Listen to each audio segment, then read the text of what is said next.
When I started my business originally, it's because I wanted to make money, right? I think a lot of entrepreneurs start that way. And I remember very first $1 million launch, I was like, this is so exciting. I went home and like, I remember sitting there, I was just like, that was it. And it was weird because it was not fulfilling like I thought it was gonna be.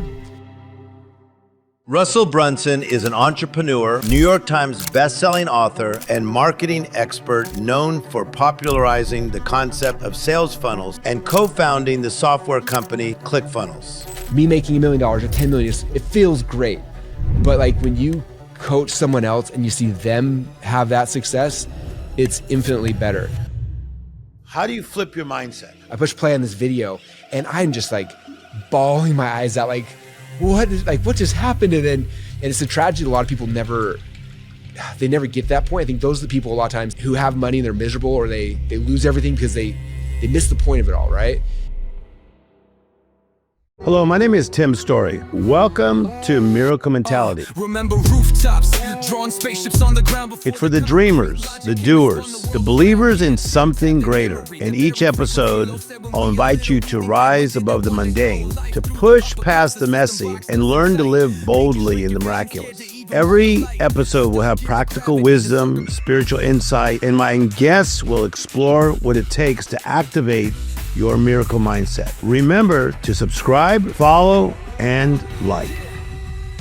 Welcome to Miracle Mentality. My name is Tim Storey. I am with the Russell Brunson. It's like the Ohio State. You are the Russell Brunson. All right, so let's have a little fun today and then get into some serious stuff. Being an athlete, why did you choose wrestling over football? Because wrestling can hurt your ears. Yeah, why did you take your ears awesome? Why did you choose wrestling? Yeah, well, I was growing up. Actually, when I was a kid growing up, I loved basketball. Some of the Utah Jazz were at their peak, and so I thought I was gonna be a basketball player. And then I remember in 8th grade, my dad was a wrestler. In 8th grade, the kid that lived 2 doors down from me went to wrestling, and he came to church that next Sunday and was like, I did wrestling practice. My dad was like, Russell, I need to take your wrestling practice. I was like, no, I'm not a wrestler, Dad. Like, I'm a basketball player. And he forced me to go to wrestling practice. And so for me, like, I started going, and the first year I didn't love it. And then year number 2 is where I fell in love with the sport. I started actually doing it at high school, and one of my first matches I won. And I remember like getting my hand raised, and I was like, this is the best feeling I've ever had. And so that's what I focused on. I did do football my freshman year, but I wasn't great at it. And it was too many politics. I remember one day, I think I was like 3rd string safety, and my coach came and gave this big motivational speech to the entire team, like, find the guy in front of you and beat him out. And I was like on fire. So I did that. I came in the next week, I was killing, going crazy. And I beat the guy in front of me. I beat another guy, and then I was supposed to start that next game. I made it to the front line. I was like, it worked. I did what my coach has said. And I remember telling my parents, everyone came to the football game, and we're sitting out there. And one of the other coaches walked over and was like, Brunson, what are you doing here? I'm like, I made the first team. And he's like, oh. And he looked over to one of the other more popular guys. He's like, hey, Curtis, get in here. Brunson, you're on the side. And kicked me out and put someone else in my spot. And I was like, I don't want to do a sport where they can just politically take me out. Like, I loved wrestling because if I beat the guy in front of me, even if the coach hated me, like, I got the spot. And so that was one year into football, and I transitioned and just focused all on wrestling after that. I love that. And then was able to go take it from there, then to Boise State, which is not easy to do, to take it from the high school wrestling, which is very competitive, and then the Boise State. When you went into college wrestling, did you feel the difference? Did you feel the change? Oh, it was huge. And like, to put in perspective, so in high school, I was a state champ, and then I took 2nd place in the nation. So I was an All-American in high school. And so I went from being like 2nd place in the nation to my freshman year was actually BYU. I went to BYU, and I remember coming in the wrestling room thinking I was the stuff. 3 months earlier, I'd taken 2nd place in the nation, and I started wrestling these college kids. And, like the 3rd and 4th string guys were like, they hadn't even won a state title. They were maybe, whatever, they walk-ons. And these guys who were walk-ons and beginners, they thumped me. And it was like the most humbling experience of my life, going from thinking I was here to like realizing I was down here. And I remember getting thumped on every day from like September, October, November, and then December. I went home for Christmas break and went back to my high school, and I was just like depressed. I'm like, I'm not good at wrestling anymore. I can't beat anybody. And I went and worked out with my team. I wrestled some of my buddies who had been wrestling the year prior with them, and I just destroyed him. And in fact, my coach, I never beat my coach before, and we wrestled the first time, and I was able to do really good against him. And everyone's like, "Well, you've improved so much." And I was like, "Really?" Because I have not won a match in 3 months, and so that level jump between high school and college. Again, I was top tier in high school. That jump to college was a lot more than I expected. It took me most of that first year before I finally got a spot where I was like making the starting team, started winning. I ended up placing third in the WAC that year and just like getting back into it. But yeah, it was a big jump from high school to college for sure. No, I love that. And so I know we've had some great USA wrestlers. Like, who was one from the Olympics, years ago that you like connected to his style? Oh yeah, I mean tons. Like Dan Gable was my first hero. See, that's where I thought you were going to go. I thought you were going to go with Dan. But why him? Because I know that the media really always used to play up his story and his background, that kind of thing. But what about his style and technique? Because I actually know this sport a little bit because of the fact that I just love sports and I have coached wrestlers before. But why someone like Dan? Why about his technique or his style or his mindset or what? A little bit of all of that. Like it was, so those who don't know Dan Gable, he was like the Michael Jordan of wrestling. And he went all through high school, never lost a match, all through college. And he lost his last match his senior year. Then he went on to the Olympics. And during the Olympics, while he was training for the Olympics, he was so stressed out because he knew that like he'd work out all day long and then he'd want to go to bed at night, but he knew the Russians on the other side of the world were still training. And so he'd get up at night and he'd run some more. And like that was his mindset. And my dad actually, my dad wrestled about the same time Gable did. So my dad like would always tell us stories about Gable. Like he'd see him wrestle at tournaments and like win these things. And so my dad growing up would always tell us these Dan Gable stories. And so when I was in high school, like the dream, because Dan ended up becoming the head coach of the Iowa Hawkeyes, as you know, and became like the most winningest coach, I think, of almost any sport at that time. Like, and so I remember for us, like all my buddies and everything, we always talk about Dan Gable. We wanted to be like him. And so we all saved up our money. So my junior year, after we graduated my junior year of high school, me and 3 or 4 of my buddies saved up our money. We went to Iowa. And I remember thinking like, if we could just shake his hand, like I'll never, like, it'll change everything. And so we went to Iowa wrestling camp, we wrestled, and then Dan came once or twice and spoke. And then one night there was kind of like a get together and everyone was down there. And I remember standing in line for like 10 minutes and I stood in line, I got to shake Dan Gable's hand. And afterwards I was like, I never want to wash this hand again. Like I've touched the greatest wrestler of all time, but it was all those things. It was just like that mindset of knowing that like for me, it's like, when I wrestle in high school, like I'd be wrestling, and then I remember we'd go to practice. And I knew I was at Hillcrest High School, so I knew like Brighton High School, and I knew Orem, these other schools. Like I knew the guys where I'm like, what if they're staying after practice? Like I got to stay after practice. Like what do they do on Saturday? What do they do on Sunday? Like what do they? And like that mindset I got from Dan Gable of him stressing out about the Russians, like I would use all the time. And my coaches used that with me because they knew who I was gunning for, knew who I was trying to beat. It's like even in practices, they'd be like, like they'd be calling that out, like, oh, you think so-and-so's doing that? I think so-and-so's on his back right now, like, and that would just fire me up. And then his style, just like pure, like relentless pressure is something we always tried to emulate, just because we all wanted to be Dan Gable. So Russell, one of the things that I think is interesting about life is that like the way you wanted to shake Dan Gable's hand is now the way you have been thrust into this thing of really being so phenomenal at mastering this whole thing of marketing, ClickFunnels. So I think I've spoken at 7 of the 10X conferences, okay? I think maybe the first time you did it, was it the second or third 10X conference? Do you remember? It was the third one in Vegas. I think it was the third, right? Okay. Yeah, so I watched you and I watched a lot of things, and I just want you to know I study because I work with entertainers. So I know when I see different talent, like maybe they're hired to do one thing, but I saw a lot of other things in you. And, you broke records as far as like sales, and then everybody was just like all over you. It was like this breakthrough moment because you're a spiritual guy. There's a Bible verse that says, unrelenting disappointment can leave you heart sick, but a sudden good break can turn your life around. And I promise you, I sat there and I watched you, and you had already had breaks and you were already known. But I thought, man, this young guy something just like broke open. And I get to see that like in other things. I got to see Robert Downey by being on the set with him as he's working on Iron Man. I knew that Iron Man was going to take off. He wasn't so sure.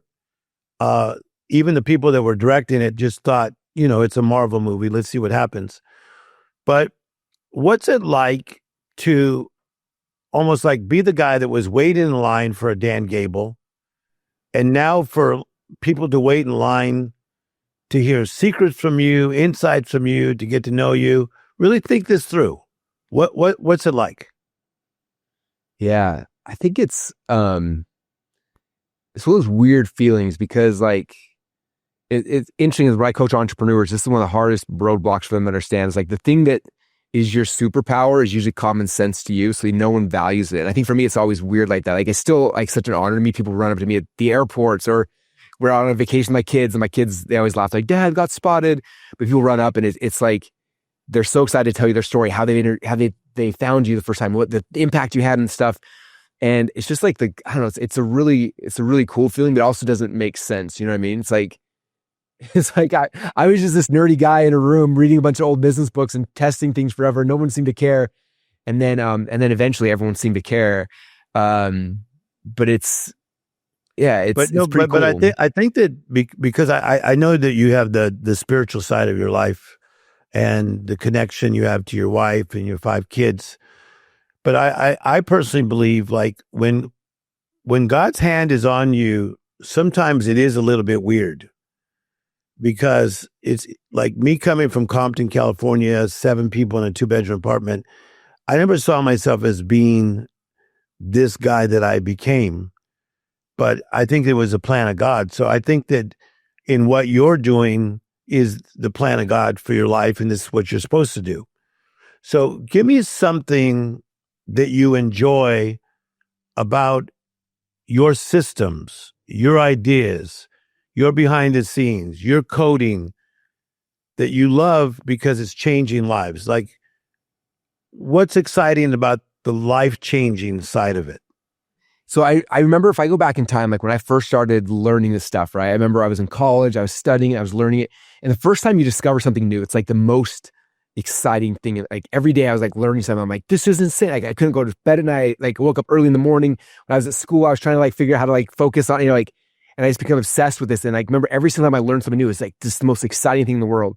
But over time, after doing this for a year, 5 years, 10 years, like it's harder and harder to find those new insights, the new like aha shiny objects, And so for me, it was like after like 10 years of being in business, it was just kind of like I knew the process, it worked, we made money, it was like that thing. And it wasn't until I started the transition to like, we're going to start coaching other people and training them. And there's something magical about like, when I would share this insight, like this thing I discovered, and then you see in the audience or in the room you're at, and also you see them like, they get that aha, and it clicks in their eyes, they see in their eyes or in their mind, also like they get it. Like it's even a better feeling when you see that person have the aha than when you did initially. And I remember I shared a story one time about this because it was probably the best explanation of this for myself personally. Like as you mentioned earlier, growing up I was a wrestler, and for me, like the best feeling I ever felt in my life was like I win a wrestling match, I get my hand raised. Like I love that feeling. I was addicted to it. There's nothing better. Like a decade of my life was just chasing the high of like getting my hand raised at the end of a match. And I always thought like there'd be nothing better than that. In fact, I remember getting into business. I'm like, there's nothing that is, I've never felt the feeling I felt winning a wrestling match. I've never been able to match it in business. No matter how hard I tried, no matter, it's just not the same thing. And I remember, I've got 5 kids, as you mentioned earlier. I have twins that are, now 19 years old. But when my kids started middle school, we joined the wrestling team, and the twins did. And one of my sons, his name's Bowen, he's the coolest kid, but he just couldn't figure out wrestling. And he went out there and he just wasn't strong. He couldn't hold people. Like he couldn't figure out positioning, and he lost match after match after match. And every time he come off like in tears, and we would work on the stuff, and he kept losing and losing, and he get a little better, but it was a 4-month-long season, and we keep tweaking, and he lost every single match. And finally down to the very last tournament of the very last thing of his year, he's lost every match. He's kind of embarrassed. He's kind of whatever, and we go out there in this match, and he goes out and wrestles, and he does the move right. He's in the right position, and he ends up winning this match. He gets up afterwards, jumps up, and like does this little skip thing and runs over, gets his hand raised, runs over, gives me a hug. And I remember thinking, I was like that felt infinity times better than me ever getting my own hand raised, you know? And I feel like with entrepreneurship, it's been the same thing. It's like me making $1 million or 10 million or whatever that number is it feels great. But like when you coach someone else and you see them have that success, it's infinitely better. And so it's interesting. You look at like our journey, like the first 10 years of my business was me making money and like celebrating me getting my own hand raised. And then 10 years ago, we launched ClickFunnels. The last decade, we shifted the focus. I was like, I don't want this to be about me. I want it to be about our customers. We built a community and a tribe, and like we give away awards. And like, I think so far we've given away 3,000 of our 2 Combo Club awards. So 3,000 people who made $1 million inside of a funnel. And like, that is like so much cooler than any of like my own accomplishments. And like, that's where we celebrate at now. And that's why I'm addicted to this game. I keep playing it because there's something about that it's magic, like, you know. I love that, because I think that even like your father, the story that you tell when you lost to a guy in high school and your father watched the tape over and over and over and over to try to figure out like what you could do. Then you go and wrestle the guy again later on and then defeat him, right? So there's something almost that was passed down from the father to the son to really get things right. But the thing that I really feel about you, Russell, because I've seen you in a lot of settings, is that you care about people. And I think that when people are caught up with a cause and their motives are right, they last for a long time. And this is the thing that I'm seeing with you, because at first you were like the new kid on the street. And it's like, look at this guy. And then, because I go way back with you when you were working with Tony Robbins, which goes like way, way, way, way back, right? As young as you are. But yet I watch you just keep escalating. You just keep going up, where you become like the Michael Jordan in this particular space that you're in. Okay. What is something that helps you to stay in alignment to your assignment? Because when you start getting popular and well-known, which I do know a little bit about, it's very easy to get distracted or go on detours. What's helping you to be in alignment to your assignment? I love that phrase, alignment to your assignment. That's powerful. That's a Tim Storey phrase if you ever quote me. Yeah, I definitely will now. It's so good. I think it's a lot of things. I was lucky enough that out of high school, I wrestled 1 year at BYU, then I went on a mission for my church. I spent 2 years like knocking on doors, teaching people about Jesus, and that just like there's like a really pivotal shift for me to happen then, where most people during their early 20s are partying, they're drinking, they're like they're living that life, and I got put in the spot where I had the only thing I could do for 2 years was to serve other people, and it was like it was a powerful reframe for me that got me outside of my own ego. I think that was number one. Number two, I married an amazing woman who is not enchanted by any of this. She doesn't want fame. She doesn't want money. She doesn't want, it's like, so none of the things here like impress her. The things that impress her are like me with the kids, me with her, me with helping other people having success. Like it's funny because like she's never read any of my books. She doesn't watch my podcast. She doesn't watch my YouTube videos, but she comes to Funnel Hacking Live, our event, because she likes seeing the stories of all the people we helped. And like, that's her thing. Like, we help them. Like, that's like the thing that fires her up. And so it's like, I get no value from my significant other by like making a bunch of money. She like doesn't care. But if we help someone, like she's on fire. Like that gets her so excited. And so I think it was just like my reward system was based on that as well, where it's just like, I don't, like one of my friends told me, it was Chad Woolner told me one time, it's so funny. He's like, if it wasn't for your wife, you would have the biggest head in the world. He's like, you are so lucky that you actually found her, that I find somebody who's like not enchanted by any of this. And I was like, it's actually a really, really good point. You know what I mean? Like, and then at the other time, like, I think I've had experiences in my business where my ego did get big or whatever. And like, and I've had times where I've lost everything, where my business crashed, where I had to fire 100 employees in a weekend. Like I've had like those things. And I remember, I remember reading a scripture somewhere in that, it was after I built the business and it crashed. I was like trying to build it again. And I remember reading a scripture. It said something like, it said that God will have a humble people. Either they will humble themselves or I will humble you or something. And I was like, I feel like I just got humbled and I do not want God to humble me again. Therefore, I'm going to try to be humble the best I can, even though it can be hard. And the ego is always like, and I'm not the best in the world at, but like, I think back to that a lot of just like, every time I start getting, I get proud of myself. It's like, okay, but be careful. Cause like, God will have a humble people. Either you can humble yourself or he'll humble Russell, you. That's very good advice. And I need to go back to the fact that you were a missionary for 2 years, because I think that going around spreading the gospel, knocking on doors, talking to people in restaurants, and getting no so often, no, and people mislabeling you, not understanding what's going on. The fact that you are willing to do that and stick with it, I really think that is truly part of the reason you have this longevity that's just going to continue to go up. Because when you have a servant attitude, when you go into like Mark 10:45, that Jesus came not to be served, but to serve and to give his life a ransom for many. And when you have that kind of mindset and you have that kind of motive, it's amazing where God will put you. He'll put you in places that you could not have manipulated yourself into. And that's what I'm watching in your life. I'm saying this as a guy older than you. I'm watching life take you and just like position you into these places that you could not have manipulated yourself into. And like so many other guys, there's like a lot of mini yous. I've had people approach me to do things with me and they go like, I'm like Russell Brunson. That's like a guy saying like, I almost play like Michael Jordan. This is a true story, bud. Because whether it's me, Ed Milet, Grant, Patrick McDavid, they're approaching us probably on a monthly basis.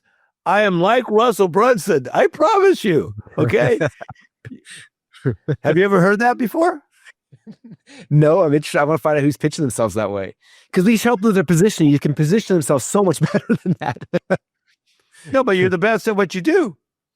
But the thing is, I think that's so cool because you started off walking or on a bicycle, helping people, very similar to me. Me being in seminary, so my doctorate's in world religion, my master's is in therapy counseling. Dude, I've been in 82 countries as a missionary, third world nations, serving food to little kids and getting water for people, walking miles to help bring water to people. I mean, I enjoy the accoutrements of what life has brought me as being who I am, the money that it's brought. But I think when you get into that servant's attitude, it's a whole shift. Okay. So here's a question for you though. How do you maintain that servant's attitude in the midst of people trying to lift this up into a place of glory? Yeah. No one's asked you that, Russell. Come on now. Yeah. It's a great question. It's tough. It's tough because you're right. Like people see the stuff you do online or post online and they put you on a pedestal automatically, which is like that's what's so hard about it, is because that's people's default. They want to find someone to plug into, right? Like they're always looking for leadership. And it's like, it's coming back to like, how do you instill that back into them? You know what I mean?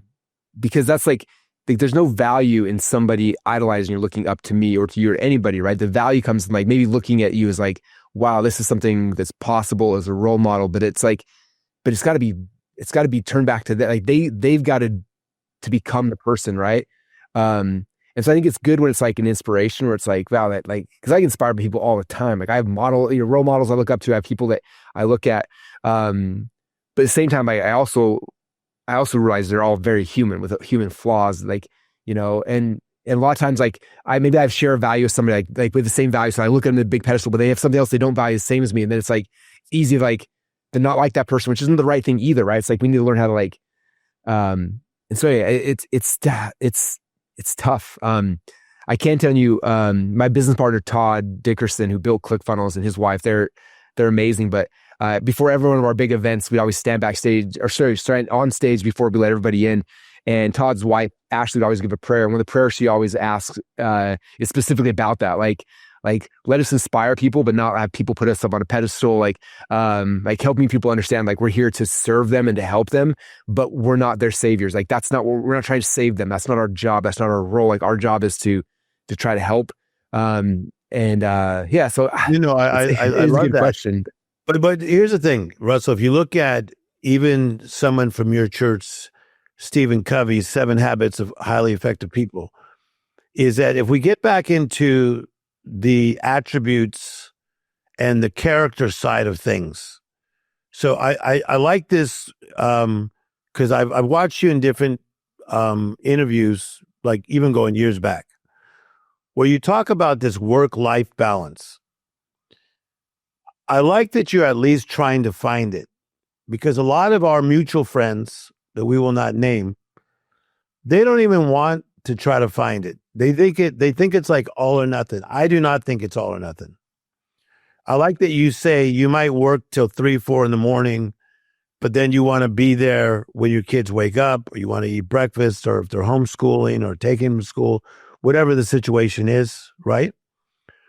Because I do know this, that working in Beverly Hills since I was 28 years of age, I sat with some of the most powerful humans at the end of their life. And one of the most powerful humans in the area of finance, who everybody knows his name, he said to me, if I was to do it all over again, Tim, I wouldn't have worked so much. I pushed myself so much because it was hard to say no because so much money was coming in.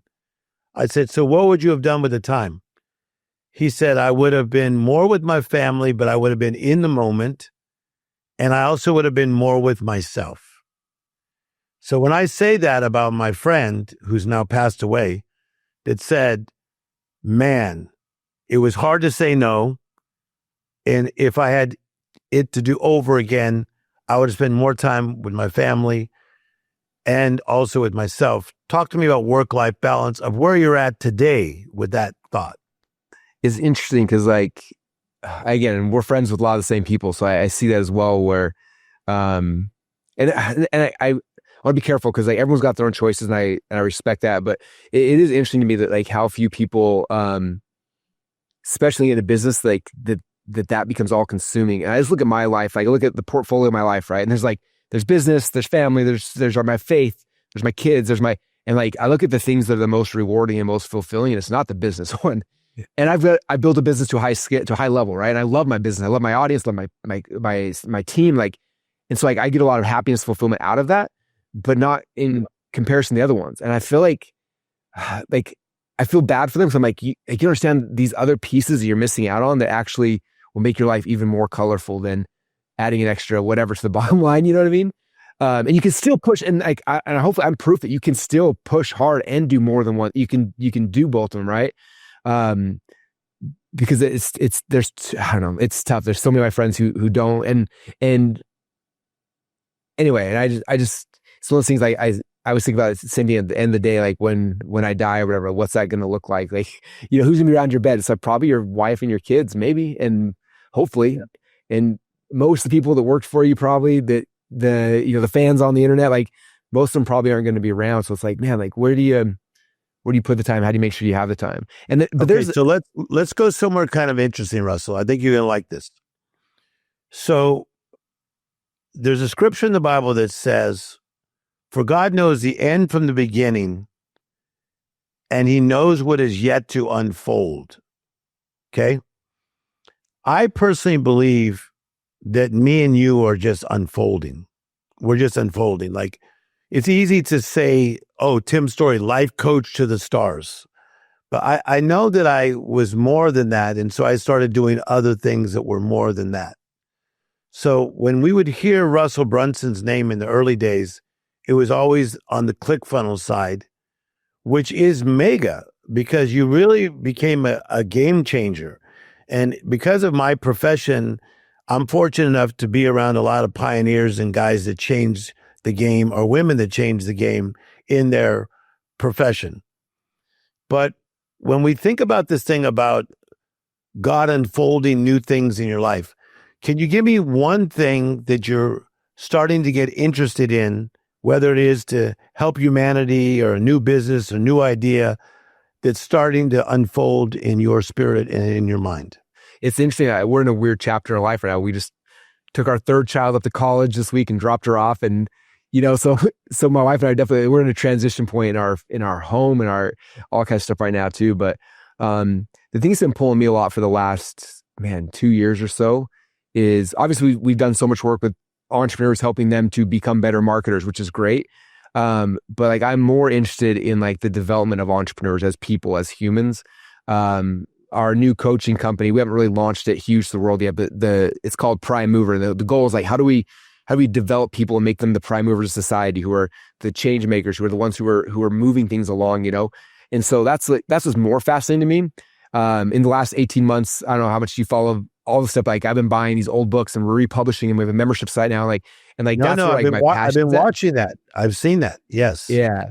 That's where my passion's at. That side of it. Cause it's like, man, like I just love the entrepreneurial development. Cause like, if I develop an entrepreneur, again, I can give a tool that helps them market something. That's great. And they can make more money. But if I can develop them, like their mind, their body, their wealth, like all those kind of things, like the impact that can have on the world is the biggest leverage point I can have, right? I was looking at like the ROI of my life. Like, why am I here? What am I trying to accomplish? And like the biggest leverage point isn't just helping someone to make money. It's a great leverage point, right? But I look at myself when I started my business online, like the first 8 years, I got super unhealthy. I could barely I'd be tired by noon every day. I couldn't have energy. And I didn't realize it till like I got back in shape. And then all of a sudden, like what I was able to produce, like 10x, right? And then like when I started learning from Tony Robbins about psychology and how your brain works and all that kind of stuff, like it was another huge leverage transition point. And I was like, those are the things that had the biggest impact on me as an entrepreneur. My ability to produce and to serve and to change was all those type of things. And so for me, that's what I'm most excited by, is like the development of entrepreneurs. And again, we call them prime movers, like the prime movers of society, and helping them. And marketing and the business, the funnel stuff is like a piece of that, but that's not where I want to end. I want to end with like, how do we develop these people and help them become the kind of person that can do a million times more than they're able to do with the resources they have today. No, I see you moving more and more into that space of developing human beings and trying to get them to maximize who they are just as people. Yeah. Which I think a lot of it, again, comes from your core of your parents and your faith and like who you are and your wife. Yeah. And now your kids, right? Because now your kids will talk back to us and tell us like, Dad, come on. So Russell, let's talk about money for a minute. I remember the first time I got paid $50 to speak. I try to give it back. So I was 18 and I was already speaking, and I went and I spoke at this event and they gave me $50. They said, Tim, this is $50. And I go, I can't take it. Because remember, I was like a seminary student. Yeah. And now that they pay us enough money to buy a car to just speak, it's kind of weird. But yet, I like to use money as leverage. Because then if my mother's in trouble, I can do something. If my sister's in trouble, I can do something. If my kids need something, I could do something. I love to give to charity. I love to use finance to have leverage in life. When you started to get a lot of money, what did that feel like? Did it feel foreign, or did it feel like I expected this, or what did it feel like? When I started my business originally, it's because I wanted to make money, right? I think a lot of entrepreneurs start that way. And I remember chasing it. And then when I started actually making it, it was different than I thought. Like I was waiting for like that moment, like, yeah. I remember I hired this guy who did media buying for Agora Publishing, and he came out to Boise. And I remember at dinner that night, he asked me, he's like, so when did you know that you made it?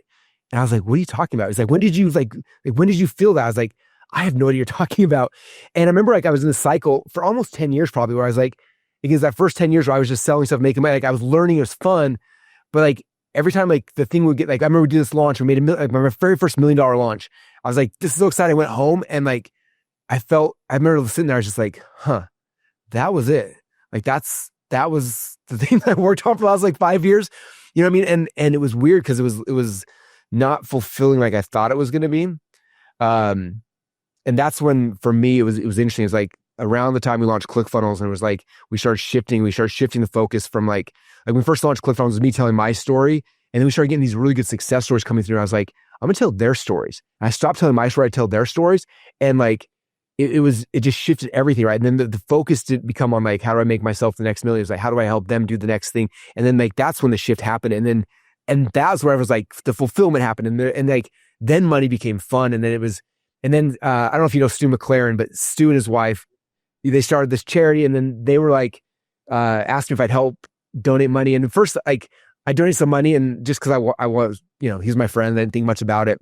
And I remember that they invited my wife and I, like, you should come to Kenya. You can see what the money you're sending is going to be used for. I'm like, there's no way I'm going to go to Kenya. Like, no.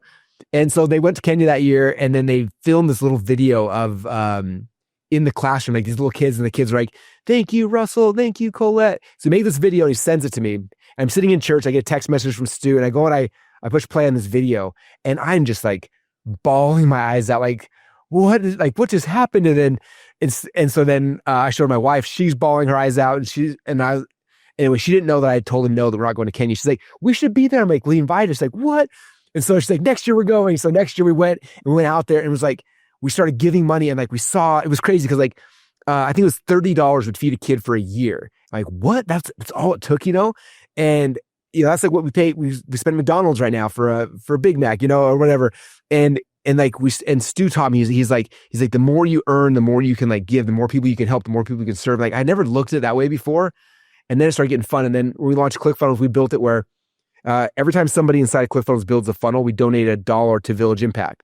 And so every year, like, we give them a check, and it gets bigger and bigger. And now it's like $150,000 every single year. And I'm like, in my head, I'm like, I know how many kids that feeds, how many schools it builds. It's like, and so it's just, I don't know, like when you start looking at money like that, it goes from like the unfulfilling version that you think you're going to have. And then you start learning, giving back, you're learning these other things. And all of a sudden it's like, this is why we're actually doing this. This is why we're being blessed with these things. And it's a tragedy that a lot of people never get that point. I think those are the people a lot of times who have money and they're miserable, or they lose everything because they I don't know, they miss the point of it all, right? And it's like when you understand it, and then all of a sudden you're like, oh my gosh, this is the reason why I've been blessed with these gifts. It wasn't because of me. God didn't want to bless me to have a bigger house or a faster car. He wanted me to like use these gifts and these talents to help these other people. And that's when you get the fulfillment side of things when you start shifting. I love that side, but I also like, Russell, that you're willing to take the blessings that life is giving you, that God is giving you. Because I think that a lot of times people that have been raised in faith like us, that we almost want to push back the blessings. Like I have a lot of people that have always tried to give me a lot of things. And in my early days, I was like pushing things back so much because I just thought, I just want to make sure I keep my motives right. I want to make sure I keep my motives right. But I remember this older guy who's just a really nice Jewish guy.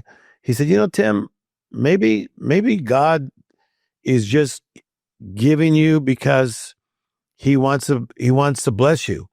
And I do think that's what Russell Brunson has become, is that you are blessed to be a blessing with this amazing mindset that you have, with your ability to run businesses, with your ability to mentor people, to tutor people, to raise people up. Okay.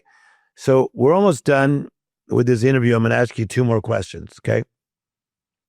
One is the mindset of going back to wrestling. When I used to watch my buddy Johnny Sotomayor in high school when he was wrestling, I was a basketball player and a baseball player, but he wrestled. He was good. He was in the lower, could you even be like 105 pounds as a freshman? Yeah, that's how he started. I remember watching this kid. He was so good. He would just win all the time. But like in wrestling, as you know, more than all of us, when it looks like you're going to be pinned And it's almost like he would trick a guy and then just flip him, and it was just boom, it just shifted. How are you able to shift your mindset when there's times in life where you feel like, oh man, I think this doggone thing might pin me? Okay. Whether that's like physical challenges, challenges at home, challenges at the job. How do you flip your mindset? I was thinking about, as you're saying that, I was thinking about different wrestling moves that like that happens where you're in something and then you come back out on top. So for me, it's like, I'm big into personality profiling, and my strengths finder, my number one strength is competition. So that's my number one thing.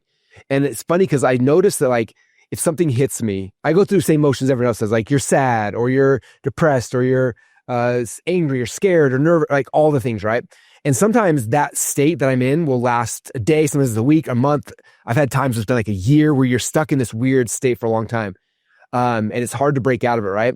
But for me, it's like what I found is like competition is my driver, and it's gonna be different for everyone. So, you know, if you haven't taken a different personality profile, take them to figure out what your things are to actually drive you, that motivate you. But for me, it's competition. So the faster I can get away out of the fear and anxiety, sadness, anger, like whatever those feelings are, to like, how do I win? That's the transition. And so I've had times where I've been stuck in there. Like I had 2 years ago, it was a really brutal year where I got hit over and over and over again for almost a year. I was in this like cocoon where I like couldn't break free. And finally it was like me, like remembering who I was and coming back and like, no, like I'm Russell Brunson. I can win. I can figure this out. I just got to sit here and think with it. Right. And then I was able to transition. I had the same thing just in the last couple of weeks where it was something hit me hard again. It was like for a day, I went through all the emotions of like anger, fear, frustration, everything. And I went to bed that night, like just not in a good spot. The next morning I woke up, and the first thing I was just like, you know, fresh brain. I was like, how do I win? And then it shifted. I was like, oh, I know how to win. Like, what if I do this? And also like, you know, all the ideas start coming and start streaming, and it changes everything. So I think for me, it's just like, it's, you know, I learned in wrestling over and over and over again, where you know, I lose a match and I want to be depressed. And my dad would be like, no, like being depressed isn't going to help you. Like, let's go figure it out. Let's reverse engineer what do they do, how they do it, how do we win? And we go drill it, and come back and beat the person. And like, that was my career. Like, I have a lot of friends who are really good wrestlers who like won almost every match. And then, you know, for me, it was like, I would lose matches and I figured I'd beat the guys and I'd beat them. I lose a match, figure out, you know, like, so I would have, my record wasn't as good, but I still win the big tournaments because I was like learning how to beat these people in between. And like the competition is what made it so much fun for me. And so for me, it's just getting back out of all the anxiety, fear, anger, stress, sad, like whatever that motion that like we like, it feels good to be in those emotions. And like, you know, we feel justified in those emotions. It's like getting out of it, like, no, that's not who I am. How do I win? And then it's like your brain asks a better question, and then everything else starts coming to you really, really quickly. Russell, if you keep talking this well, I may not have a job because that was some great motivation. Because we're used to you like breaking down concepts of what you do, right? That was phenomenal. Man, I'm going to call Ed Milet and say, he's coming for us, buddy. All right. So Russell, how do we work with you? Because everybody wants to work with you. How do we work with you? Website, what can you do for us? How can we work with you? Yeah, man, there's a lot of ways. We do a lot of stuff. If you go to russellbrunson.com, there's links to like all my stuff there. You can find our, you know, but I think for most people, the gift I give people that we spend most of our effort on right now is teach people how to sell online. And I have an event at sellingonline.com that teaches people how to sell. And it's $100.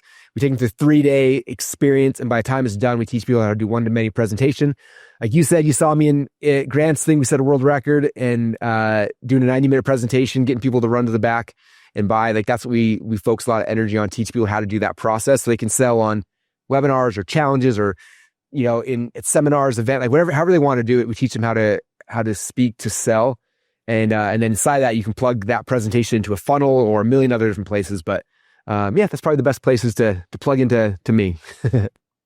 Russell, thank you for spending this time with me. And you are the John Stockton of your field. I called you Michael Jordan first, but now that I know that you like the Jazz. Yeah, I'll take it. John Stockton's the man. That'd be amazing. Yeah. So, Russell, thank you for your time. I appreciate everything that you're about, and I'm loving watching you unfold, and I appreciate thank you. It's great to get to know you a lot better, and hopefully we'll have a chance to hang out together at the events as opposed to different sections in the room. So I look forward to it. All right, life is good. See you guys soon. Thank you for sharing space with me on this episode of Miracle Mentality with Tim Storey.